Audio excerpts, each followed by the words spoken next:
Everyone to the business meeting of 2020 for Puget Sound Beekeepers Association. And tonight, what I am intending is that we all have an opportunity to vote in the 2021 board, which entails both its officers and its trustees. And then we will have a brief synopsis of our business report thus far in the year from our treasurer, Bruce Becker. And then we will open up, that will really effectively be the end of the business part of the meeting. We can talk bees and have a little visit, which might be my favorite part. So anyway, Kathy Cox is having trouble getting her. I'm talking, so I can't help her anymore. She's seeing the screen I see, but she can't get her audio to work. Son of a gun. So I'm just going to type audio to her. So that brings me to my notes here, which so I have some sort of a system. What I'd like to make sure and announce is that everyone who plans to vote for board members for the upcoming cycle is a member of PSBA. Only those who are current members are able to participate with votes. So if you stand down in the vote process, that's great. You can still be here. I just hope that you won't actively participate. Makes sense, right? It's just a little bit hard. We're kind of doing the trust factor because there's no way to really make sure we're all on that page. Last year, I just want to bring everyone back to that lovely little room at the Arboretum where we had a lovely potluck and visited at those long tables and ate really delightful food. Beekeepers are really wonderful, healthy cooks. And then we had the business meeting. So tonight we are just together, you know, in a great way. A lot of people are saying they love these Microsoft Teams meetings. It gives them wonderful access to meetings they might not otherwise be able to attend. So it's becoming something that we've all adapted to, which is wonderful. We know that through the beginning of 2021, we will continue to have online meetings, and then we'll have to decide how to proceed. It may be that we alternate virtual meetings or simply record the real life meetings and post them as virtual meetings. So there's, you know, that would be a nice option for people who hadn't been able to attend a meeting unless they were in person in 2019. That seems like a decade ago. So anyway, onward here. One of the important pieces that I want to touch on, which is the fun piece, is that I am going to have an independent person select someone from the list of attendees who will win personal support of their apiary in return for just trying to encourage people to be here tonight so that we have as many people as we do, which is a great turnout for a simple meeting like this. I'm very tickled. So I'll do that. I'll do that later on. I was going to have my husband just like put his finger on all the people in the meetings to be an arbitrary selection. If anyone else has a better idea, I'm open to it, but that was my best guess, an independent finger. So first off, we need to vote. Let's see. We have two sets of trustees. One that had the parameter of time of 2019 and 20, and the second that has 20 and 21. So those who are in that 20 and 21 are still active board members, and we don't need to vote for them because their role is still active. But those who are 1920, of which there are 5, we need to power forward and vote them back in to continue for the next window, which would be 21 and 22. So 4 of the current 5 members of that 1920 group of trustees have all determined that they'd love to be up for vote for the next 2 years. And those 4 people are in alphabetical order: Alex McNay, Anna Ivers, Don Beck, and Mogli Eaton. And so Mogli Deanie Eaton, I should give her maiden name credit there. So those people we can vote into the next 2-year session in a sweep vote, because their positions are not contested, and we love them all. So I'm very thrilled to have them all want to participate again. The 5th member of that contingent is Jose Santiago, who has in the last few months become super oriented around taking care of his mother, and would love to continue to volunteer, but doesn't want to participate on the board anymore. With great understanding, we thank Jose with great fireworks, and look forward to working with you, continue really without very much change. I will say that I'm hoping that in 2021, we do get a lot more active and become more engaged as a board. I'm told that everybody sort of fell off the truck in 2020, other organizations too, and it wasn't just us that, there were no events to participate in. Our donations continued to the research universities locally, but we didn't embrace activity. The apiary was secluded, and people who wanted to volunteer and get involved with bees couldn't.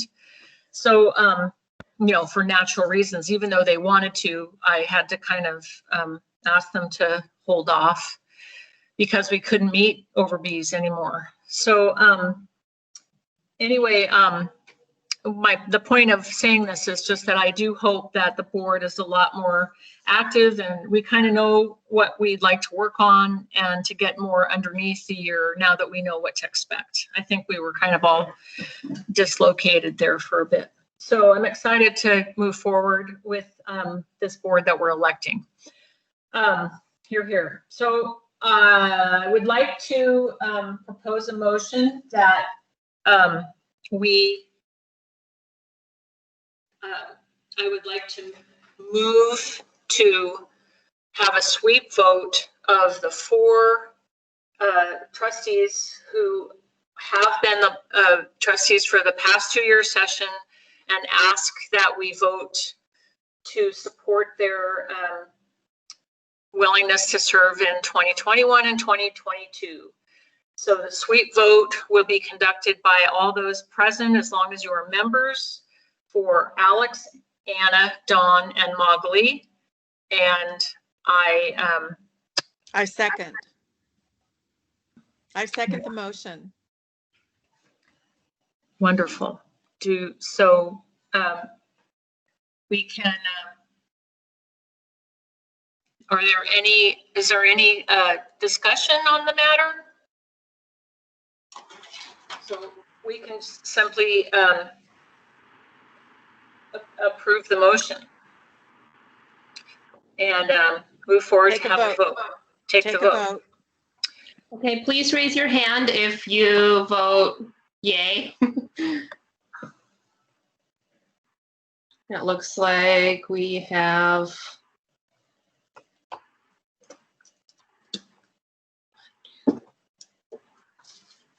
lots of votes, yay.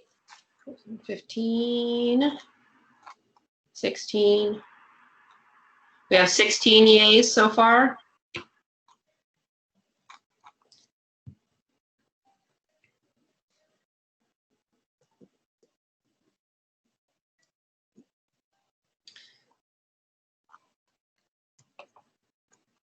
It appears that the motion passes. Wonderful. Yeah, we don't, no nays, so we can approve those four. But we new did, board we members. asked. Oh, we didn't ask for nay. If anybody, No, ask for that's a good nays. point. Can I please have, are there any votes for a nay? Anyone raise their hands for that? That means you have to put your hand down. So press the lower hand, otherwise your hand remains up. Maureen, your hand is still up. all right, Okay, so that means there's no nays and no nays. no nays. Wonderful. That's terrific. So now I would like to introduce Elena. Are you here? You can turn on your speaker, please. Elena Jorgensen has been a beekeeper for many years and has expressed interest in becoming a board member. So she's going to take a moment and introduce herself and talk about why she'd like to join the board. And then we will have an isolated vote simply for her position to be a trustee for the 2021 and 2022 vote. So take it away, Elena. Okay, thank you, Kit. Can you hear me okay? Yes. Marvelous. I was having a few issues and I am now logged in on Safari and I can't get the video to work. So apologies for my technology snafus here. That's okay. Thank you. As Kit said, I have been a beekeeper for many years. I think I'm entering my 13th year of beekeeping. I've been a member of PSBA, I believe, since 2013. And I've been pretty active throughout most of that period of time. I've done a lot of work with the swarm list, which includes, as most people know, bumblebee removal and giving advice on yellow jackets. And I mentor people. I'm a neighborhood captain, which I apologize. I can't remember how many years I've been a neighborhood captain, but I think it's at least 5, if not longer. And so I regularly mentor people. I field a lot of questions. I do a lot of visits to people's houses to give them advice on stinging insects that they're too afraid to get close to. And I currently have, I think, 9 hives because this year's swarm season was crazy. And I'm a rock climber, so when you need somebody to go up the extension ladder to get a swarm or work under the eave of a 3-story house, that's usually me. Oh. I am currently the president of the Everett branch of the Mountaineers. We have about 1,000 members, so I do quite a lot of volunteer work in addition to my work with PSBA. Although I know many people on this call, this is probably my favorite community of people, and I just want to be more involved again in a more formal capacity. I also look forward to Maureen volunteering me to do a bunch of stuff.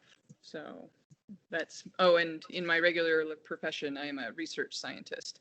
So I tend to have a pretty science bend to my beekeeping. But that's me. Thank you. That's wonderful. And I should have mentioned that Maureen Sullivan is the person who nominated and reminded Elena that it would be wonderful to have her up for vote tonight. So thank you, Maureen. Maureen's our secretary. So I move that we nominate Elena Jorgensen to join the board. I second that nomination. Okay. All right, should we All in favor? Aye. Raise your hand if you're in favor.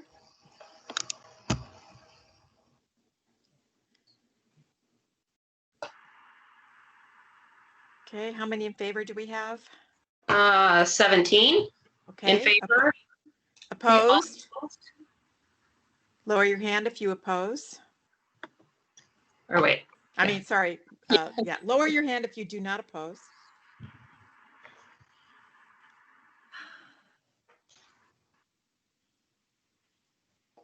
only Nancy.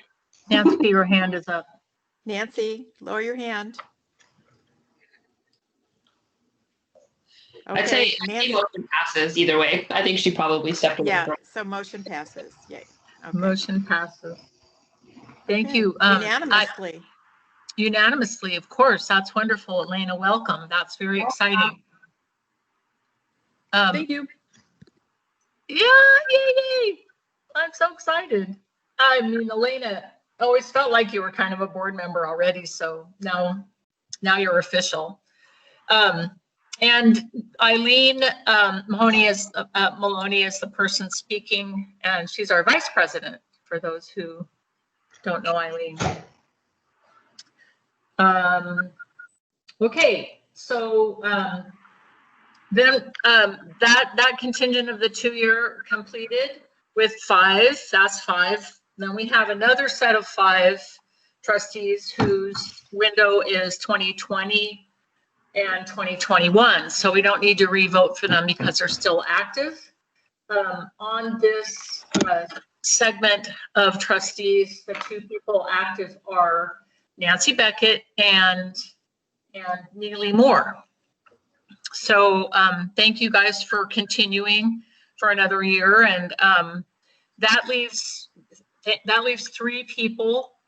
I'm sorry, 3 positions that are open for this 2-year commitment. So it would simply be a 1-year commitment. If there is anyone who would like to nominate a participant to the Puget Sound Beekeepers Association board for 2021, which is going to be a fabulous year, in case anybody wondered, just please raise your hand and or unmute your mic and speak forward.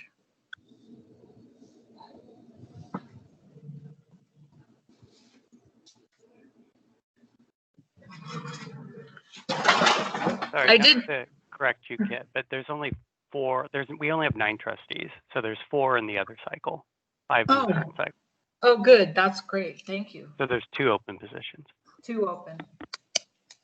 Interesting. It's not 5 and 5. Okay. So 2 positions open. And I did have interest. I did have a couple of conversations with members who wanted to get actively involved with volunteering, but they were considering whether they wanted to be voted for. So that's fine. You know, whatever felt like the best fit. So I would also like to remind everyone that as members of PSBA, you are welcome to attend our board meetings. And so they've been conducted virtually, of course, and I will make a good effort at reminding everyone what that time and place is, so that those of us who are just members or, you know, can still come and participate in the board meeting. Open to all. Okay, so then this brings us to the next step, which is to reelect our officers.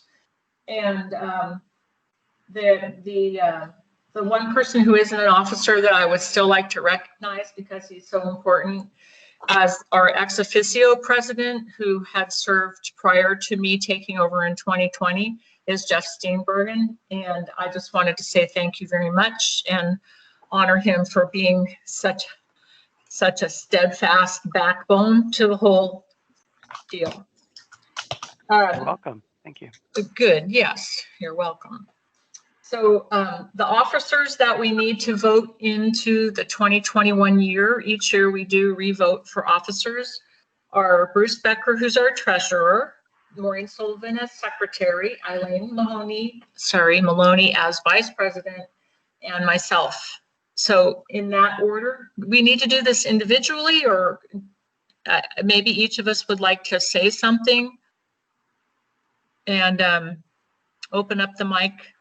Does that seem like a good idea? I'm sorry I didn't check with everyone in advance.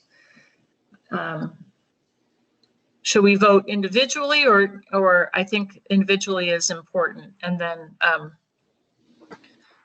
so let's begin with Bruce Becker. And if we rate, sorry, do I need to start a motion to, or can I move that we motion? nominate Bruce Becker to continue as treasurer.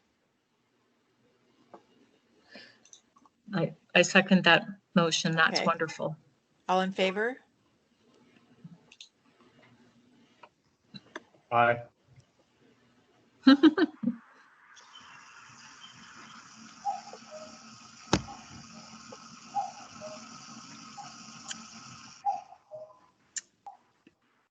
Uh, 15 in favor. 16. Okay, oppose?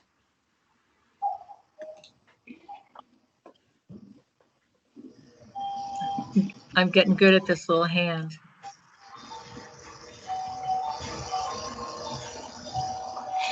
Nancy?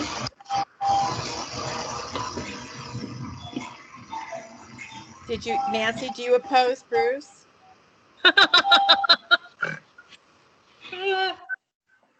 Lower your hand, Nancy. Oh, good. No, she was there for a second. I think motion passes.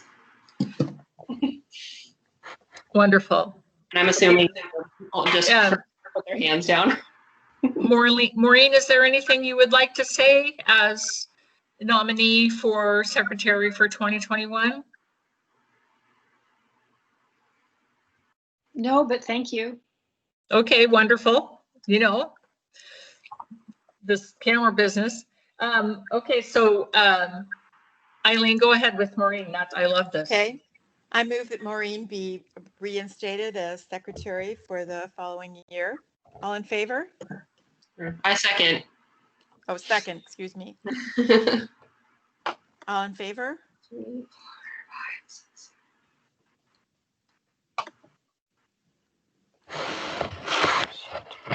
14, aye. Okay. All opposed?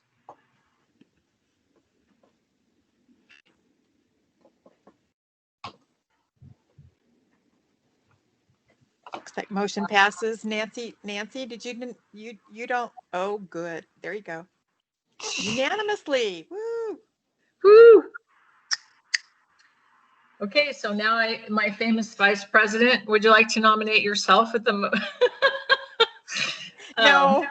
No. Okay, so Eileen, let's see, I move that we nominate Eileen Maloney as the continuing vice president in the 2021 year. I Is there second. any, yeah, I didn't ask if there was anything you wanted to say. No, thanks. Okay, great. Second, so All in let's see favor? all your hands up.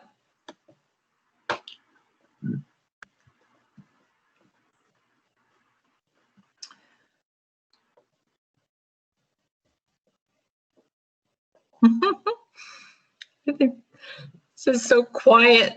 I don't know. I miss all the energy, but this is very effective. 14 in favor, all opposed?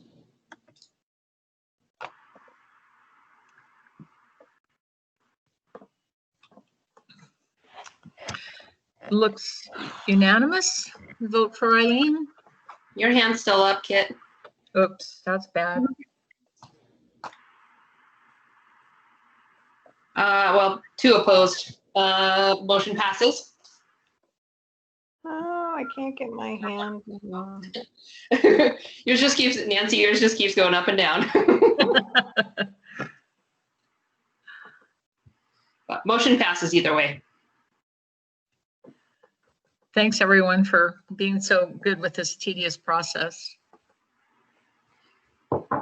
Okay, the last one is the office of president. I move that we renominate Kit Hyatt as the president for the continuing duration. Yay, Kit. I second that motion. Okay, all in favor?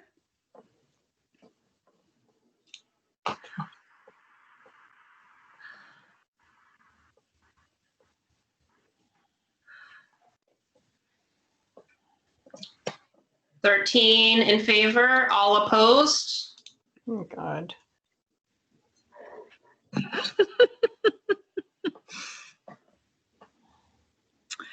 What?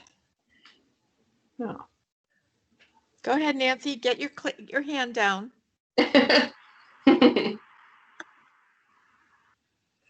All right, unanimous. None opposed. Motion Thank passed. you. Thank you. That's very exciting. I Thank just remember how excited I was last year. This was like really overwhelming.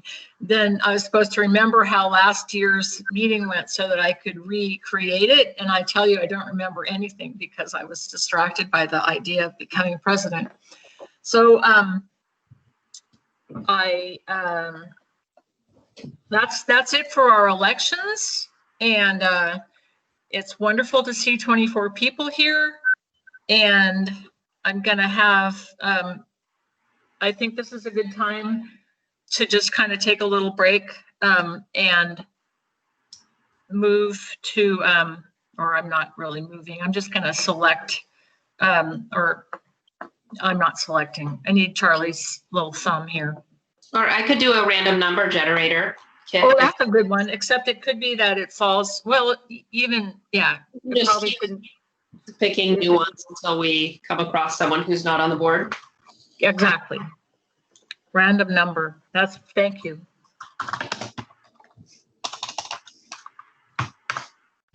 We've got 24 people.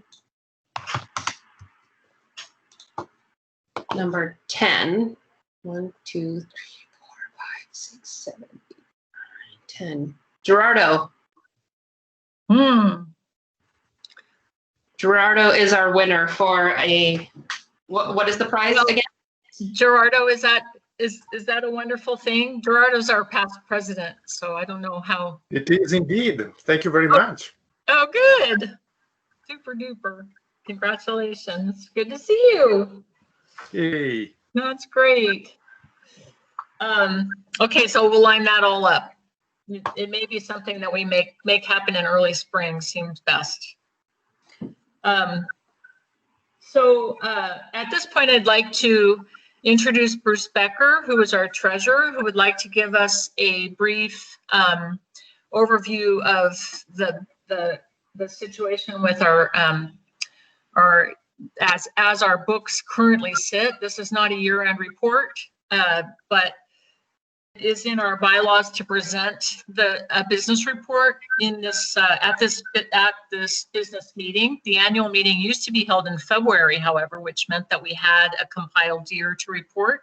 So Bruce said that he'd be happy to present a little bit of detail. So take it away, Bruce. Thank you. Well, first of all, I think this election was rigged. Oh, no, you don't need to resign though, so it's okay. So the financial report's pretty brief. Right now, we have in the bank $47,808 and change, and we prepaid the rent for this year at the Arboretum or at the Center for Urban Horticulture, and that's a few $1,000s. And since we haven't used it, we'll be able to use that next year.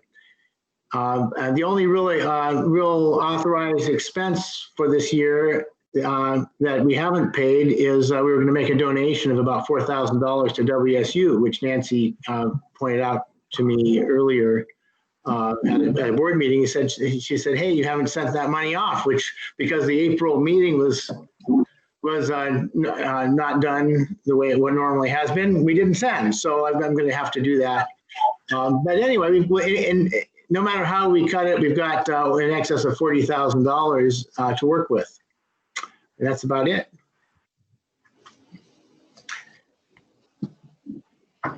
Well, that's a great number. That's a lot of money. So I think we're healthy and moving forward. It's good that we have that reserve because I think we may need to spend some of it in the coming year as we get more creative with inviting speakers to the virtual meetings and as we set up our ability to provide classes online. So okay, so that was quick. Now I would like to open up the meeting, and we could just, is there a subject to talk about with our bees so that we can have some conversation. I hate to lose this community with some kind of commonality. Of course, we have our bees, so I can be quiet and you guys can, I don't know, Jeff, you want to give us a report on your queen project? I would love to hear it. Well, yeah, it's a little early because right now we want to see if they get through winter. So people haven't been so great about filling out the Excel sheet, but that's okay. You know, I mean, there's only so much data you can get going into winter with new queens. So I hope to in February, well, February's probably gonna be too early, probably early April to have a better idea of what that looks like. I'm optimistic and pessimistic. So I'm always optimistic we'll get some magic success out of this and we can build on it. But if history's any indication, these projects usually don't go anywhere. It's just it's a lot of data to collect and a lot of genetic combination. Queens are difficult unless you're doing artificial insemination because you get so many random drone combinations in there. And so is it a good mix? Is it a bad mix? Did your queen mate with all the California package drones? And yeah, we don't know what we're going to get. So, but what we're looking for is genetic traits that carry forward from the mother to the daughter so that the drones aren't the key factor for activating the genes that we need to control mites. All 4 of these strains are coming from treatment-free facilities and locations. So whatever they're doing now, they're surviving. The drone populations in those areas may be the key piece to that, though. But we'll find out from this project. So stay tuned till April, and then I'll have more data. That's great. That's very exciting. That may be something that you can present at a virtual meeting and give everyone an update, because raising local queens and seeing how they can, how they are effective in our landscape in a crowded city of Seattle situation is a lot different than the way they were raised in the country. So it's a new challenge and super cool. Yeah, and even if these queens don't control the mites very well, the flip side is they are genetic. The drones they produce are copies of what they were there, what would have been what they came from. So they'll be providing the genetics for new queens mating in the area. So it's hitting it from 2 angles. Even if they don't work out, we're still adding good genes back into the local gene pool in hopes that next year's queens will benefit from that. That's wonderful. It's very exciting. Very scientific. Are you looking for, Jeff? Sorry, I didn't hear all that question. What was it? What kind of traits are you trying to look? Yeah, so there were 4, there's actually 4, and it's a blind study, so people don't know which of the queens they got. But there's 4 lines of queens that all have different mite controlling traits that don't need any sort of treatment. Some of them are from the mite biting program, which are like the ankle biters. So they chew on or break the legs of the mites, which when you break an exoskeleton, you basically killed it. So it's not going to be able to do more damage. Some of them one of them's from what's called a mite mauler, which is their mandibles are strong enough to actually crack the shell of the mite. So yeah, it's one thing to be able to damage a leg, but it's a whole other thing to bite the mite, and leave a hole in it, right through the tough part of its shell. So those are 2 traits. The other traits are grooming related. There's all sorts of grooming traits. They don't ever get talked about. We just sort of focus on the Vora sense of hygiene traits. It's like, can they smell the mites in the cells? Can they uncap the cells? It's a great trait to have, but it's a cannibalistic trait. So, and I always use the analogy for people is like, if you had 100 kids coming in and out of your house and they were all running through mud, you'd want them to take their shoes off at the door. So that's kind of the same thing with the mites. You want bees that will have grooming traits that will get the mites off of them and not bring them into the hive. And then your fluorescent hygiene traits are great at cleaning the hive. So that's your maid vacuuming the house. So you're cleaning the house, but you're not bringing more in. So when we talk about mite bombs and all these, like, and I'm sure everyone who's been treating has had this frustration where, you know, I just treated and now I've got, you know, my mite load is 10 mites, you know, per 300, or you're up at 5-7% in a matter of weeks. And those mites are coming from outside the hive, and your bees aren't grooming them off themselves. So, you know, it's one thing if there's sick hives out there, that's fine. We want bees that don't bring them back. And that, you know, that's the other part of the cycle that we keep running into is when hive crashes, that gets robbed out, and they transfer mites with a nice disease load to another hive. So there's lots of fun traits. You know, that's the people in the research pool are looking for. I've got huge matrix of check marks and things to look for, and hopefully we find some of them exhibiting themselves. Interesting. How do you how are you checking for the traits where they're biting the mites? Are you like No, right now I'm just that's too much to ask of people. Is put the bees in your hive, do a standard mite check. If the mite levels get high, treat with whatever your favorite treatment is, and treat them like you would any other bee. Because we want to get these queens through winter, even if they don't have the traits themselves, if they're not manifesting, because the drones they make in spring will have those traits. So they could be, if it is a gene that needs the drone to activate it, at least we'll add them back to the gene pool, and those traits will be there.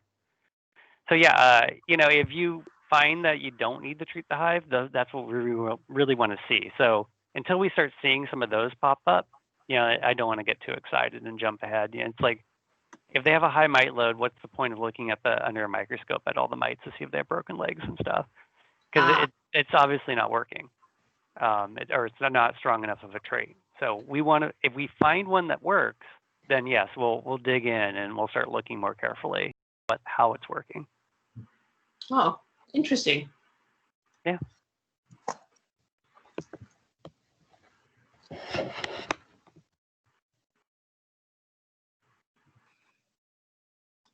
You know, exciting. We had about, I think, 75 queen cells we distributed around the area to different beekeepers. That's a fairly substantial pool for this test to see what's going to work and what's not going to work. Very cool.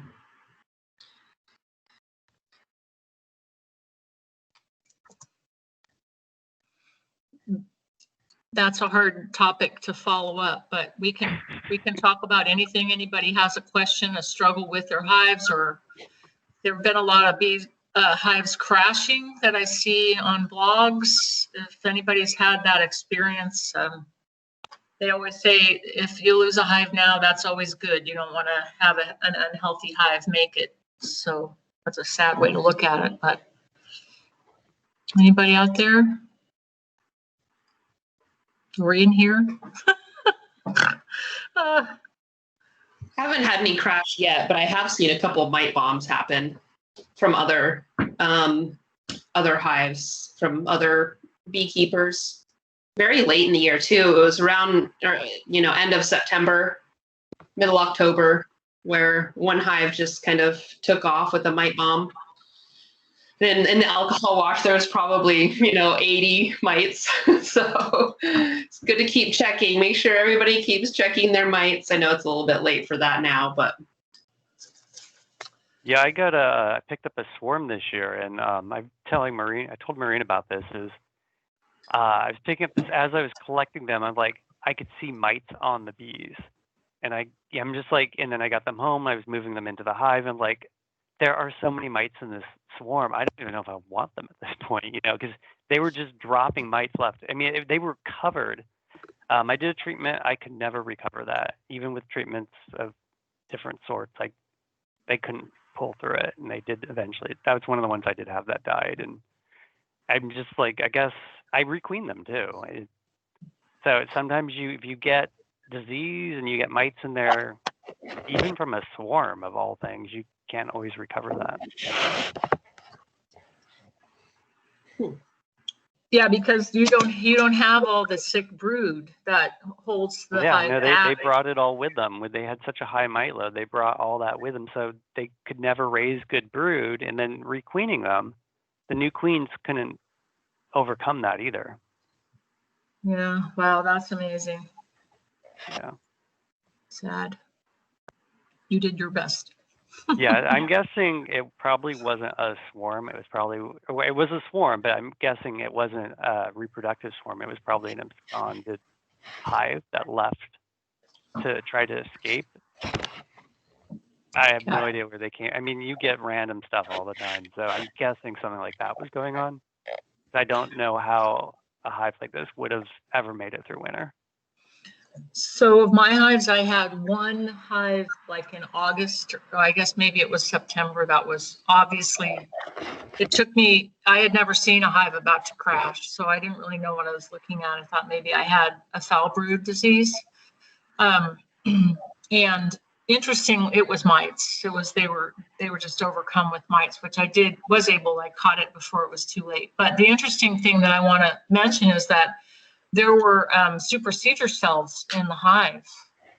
They were like ready to get out of there, like raise a queen to.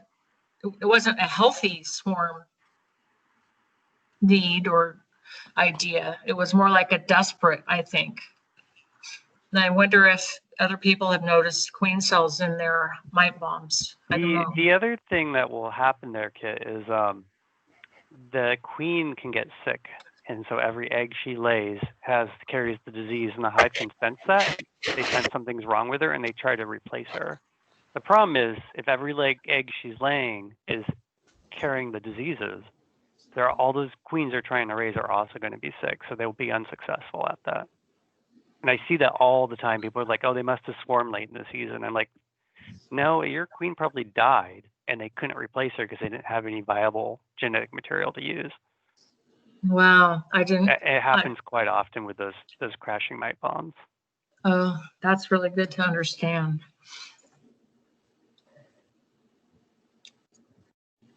First, I have to remember it. Like, where's my book? I have to write that down. Well, does anyone have anything else? I hate to part. Parting is such sweet sorrow. I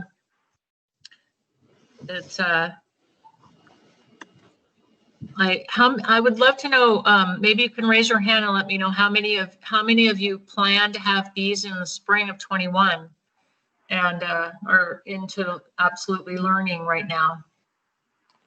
Real hands or virtual? Virtual, because we don't all have video. Wow. Wonderful. 11 people. Can you 11? repeat the question?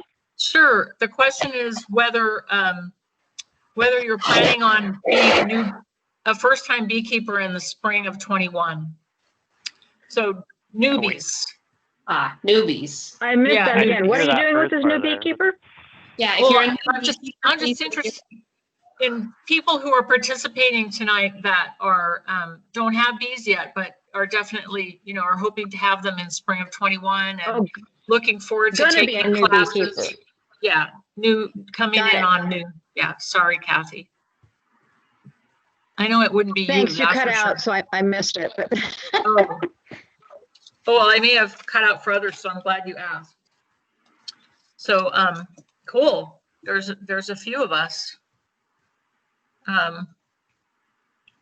Thank you. That's just a good, raise the hand in the crowd is always fun to see who's coming into the fold. Hey, yeah. Kit. Yeah. I have a question. So, in preparation for getting bees in the spring, I want them, but I guess, I don't know, you're a professional opinion would be not to get them and just to dabble in the hives first. Because I would feel so bad if I killed my bees. I got them and then killed them. Ugh, Yeah, it'd be terrible. yeah, it's a responsibility, right? Maureen, you want to speak to that? You still Actually, here? if Yeah. Maureen's not here, you should have Jose or Magna Lee speak to that because they both helped in the apiary for a year before they got started. Oh, Okay. that's a cool idea. Yeah. Remember that you can't leave. Your summers are pretty well booked. You have to be in your bees every 8 to 11 days at the very most. So you get, I'm not saying trapped, but you also have to monitor so much. I know this summer in the city, we had lots of people who got bees and then maybe they went away. And so then we had this problem of bees going into people's swimming pools and ponds and Yeah. feeding. It was a continual problem. But I know you live far away from the Arboretum, and I don't know if we're going to be able to have work parties because I certainly don't want people sharing gear. But Gotcha. Yeah. Okay. There are lots of resources here, Neely, though, that you can, there's probably some people that might be willing to let you or have you tag along next year when things get going. Yeah. Welcome to come over to my house and do a ride along if you want before your show up, because I think I got started about a month before most people got packages. So Okay. Yeah, I mean, get in there. yeah, absolutely. And with everything going on, like we're pretty much homebound, so I don't plan on going or leaving or doing anything. So, so yeah, I don't think that'd be a problem. But yeah, I guess like the gear situation. Would I just have to get my own gear? Well, I just saw the weirdest. I could loan Anna a suit that I have as extra that's washable afterwards. We like the weird. Yeah, I have an extra suit actually. Okay, cool. I should have an extra veil. I put a special veil on my Christmas list this year, so I'm hoping that Video if he loves you. yeah. Yeah. Cool. Yeah, Thank there's a woman in Portland that hand makes these beautiful veils, and I recommend that anybody that wants to, needs to upgrade their veil, her name is Annie Shaw, and her website is Waggle Works. I told you that they were. So they're really cool. I'll send you a link Do if not. you're interested, Neely. I'm hearing feedback from somewhere, another me too. conversation from somewhere. Somebody has a mic open that's giving us warbly. Oh, there we go.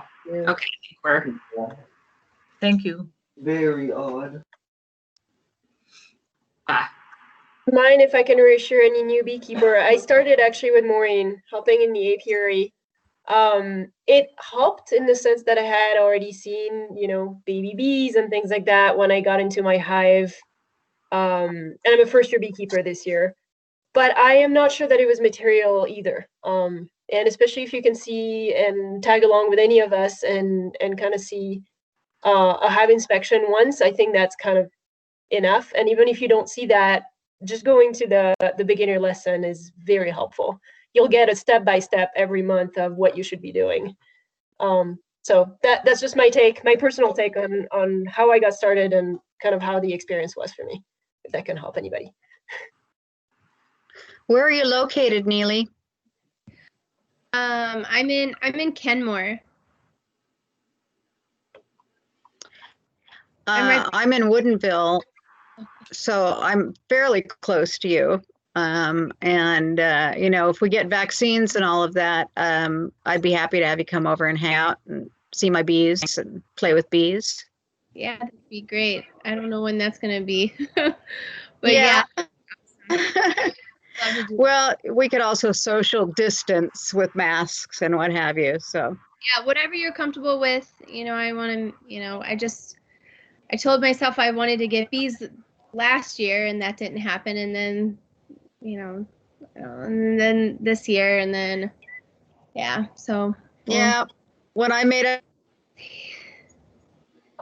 my mind to get bees, I had to get 2 hives. So if something happens to your queen, you can borrow some eggs and make a new queen. And I went to a garage sale and bought 6 from a retiring beekeeper. So trial by fire, and I haven't ever looked back. So I'm trying to, yeah, I'm trying to be retired and not have tons of bees, but I make nukes every year for beekeepers. So I usually have between 20 and 50 hives in a couple of different apiaries. So you can come visit and see them, and I'll introduce you.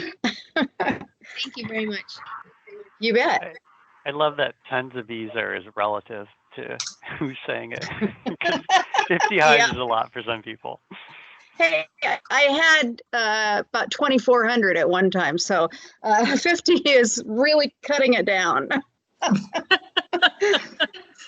Oh my goodness. That Kathy's apiary was one of the first I visited, and I still remember it like yesterday. I highly recommend I remember dropping a whole frame of bees when you came over, and the look on your face. I don't wear a suit when I do beekeeping. I just wear shorts and flip-flops and whatever I've got on for the day. And it landed right on my foot, and Kit's face was totally amazing. They kind of all crawled back up. And I picked up the frame and the hive, and everything was fine. Crazy. That's a new one. It's hard to be prepared for that. Miss Kathy, are you selling your honey? Yep. Perfect. Okay. Just thought I'd Yeah, ask.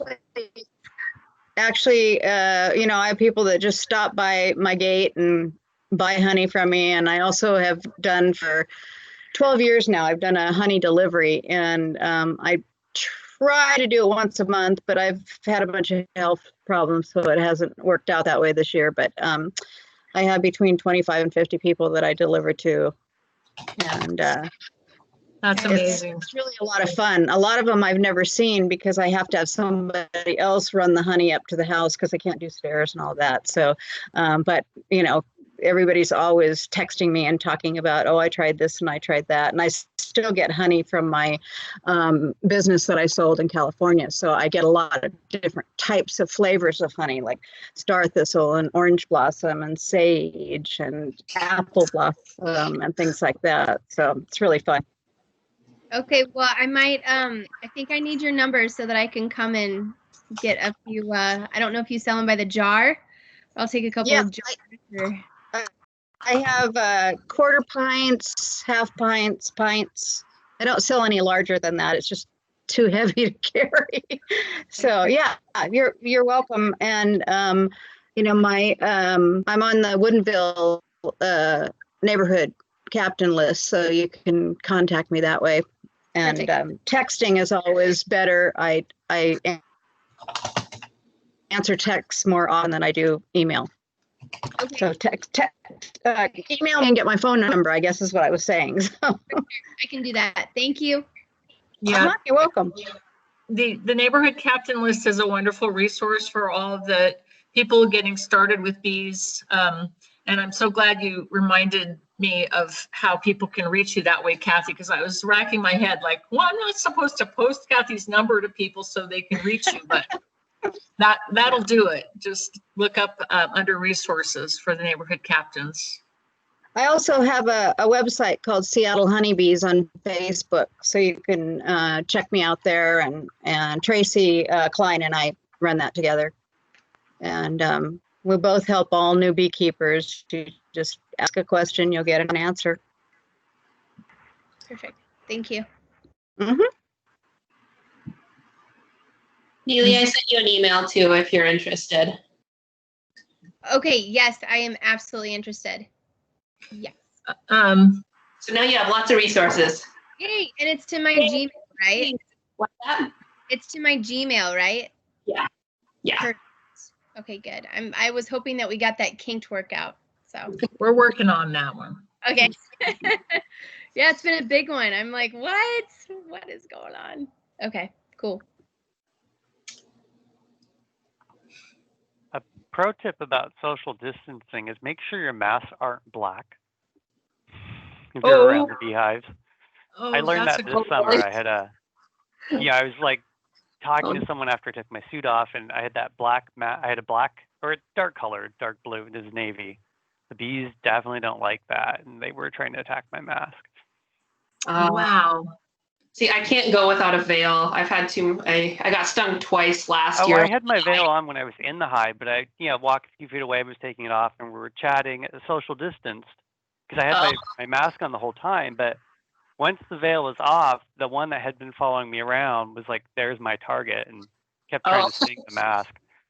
It made it really easy. It's not something you think about. Like I know, I always tell people don't wear sunglasses, but masks are kind of a new thing, so we don't think about it. But that's also something you might not want to make a target for them. That's Especially a since new it's one. near your mouth. I think they think of it like a bear muzzle, maybe like that it's the CO2 and the darkness there. I think that's what draws them right into that. Also, don't, because the bees see ultraviolet and they see red as black. So don't use red either. You cut out before you said, red or black. yeah. The bees see ultraviolet colors. So to them, red looks black. Got it. That's a great point. We got to think I like never bees. had a bee try to like sting, like it was going for my mouth. I was like, why are you doing this? It was like, and it occurred to me like after like, oh, it's the color. Yeah. That's a kick. It wasn't because you'd been eating honey. Yeah, because normally I would be standing, normally without a mask, I would have been fine. There's something about that dark mask on my face that I was breathing into that was really irritating the bees for some reason. So just, don't wear sunglasses. Make sure your masks aren't black or red.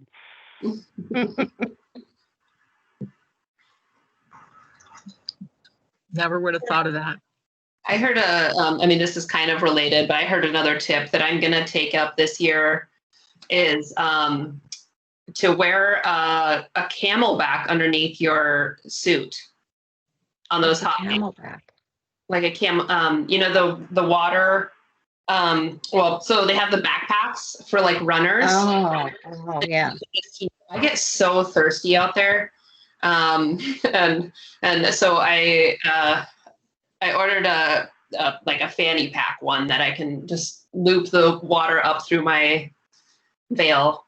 But if you have like a Nalgene bottle, like one of these, you can drink through your veil. Right through it. Yeah.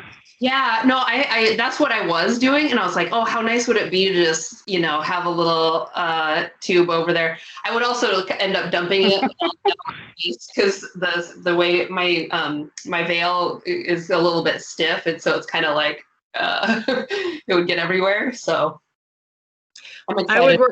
I would worry about leaving the lid off and having a bee climb in there that I swallowed. Well, usually I put my veil on, but I forget to zip it up. So I'm usually about halfway, an hour or so into my inspection before I realize, oh, I'm not, it's not even zipped up properly. God.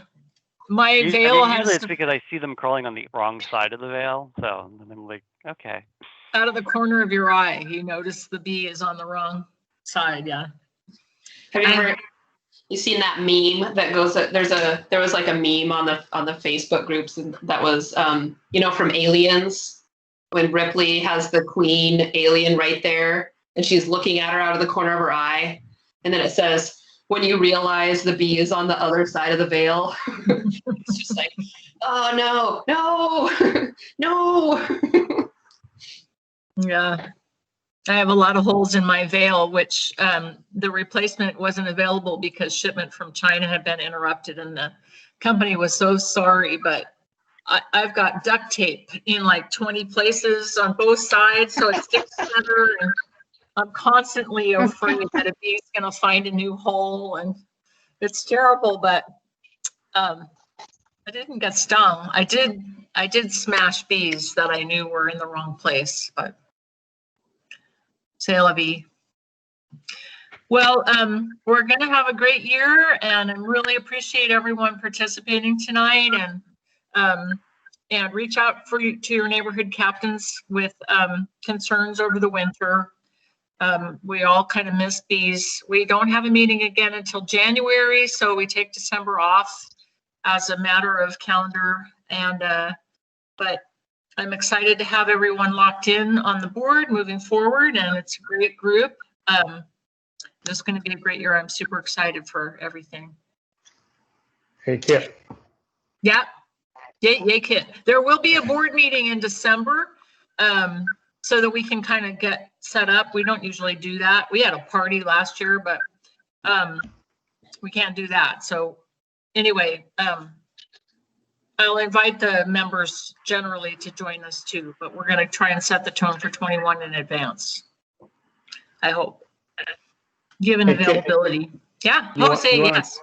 You want to talk about maybe having the Zoom Captain West Seattle type thing, or what you were talking about before? So there's a neighborhood captain. Christine was on. Yeah, Christine's still here. Christine runs a group that used to meet at a diner here in West Seattle once a month. And rather than doing that at the diner, of course, maybe we've talked about doing it on Zoom or Microsoft Teams. Probably we do it on Zoom, right? And get together and talk bees. It may be that Kevin wants to do that too. Kevin, Captain Wallingford.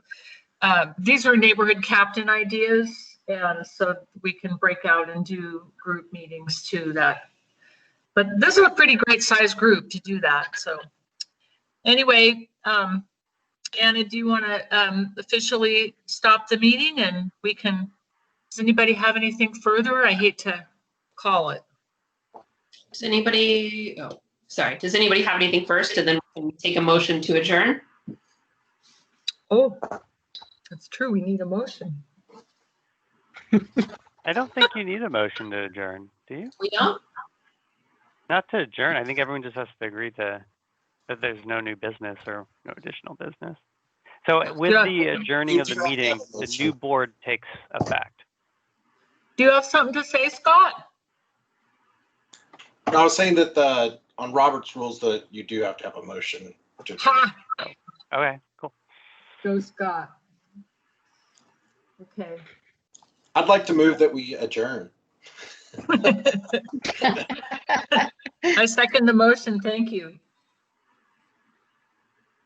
Yeah, all ayes. I guess we can all do our little hands for one last hurrah. Have a wonderful Thanksgiving, everyone. Thank you so much for being here. Motion passes. Meeting's adjourned. Thanks again.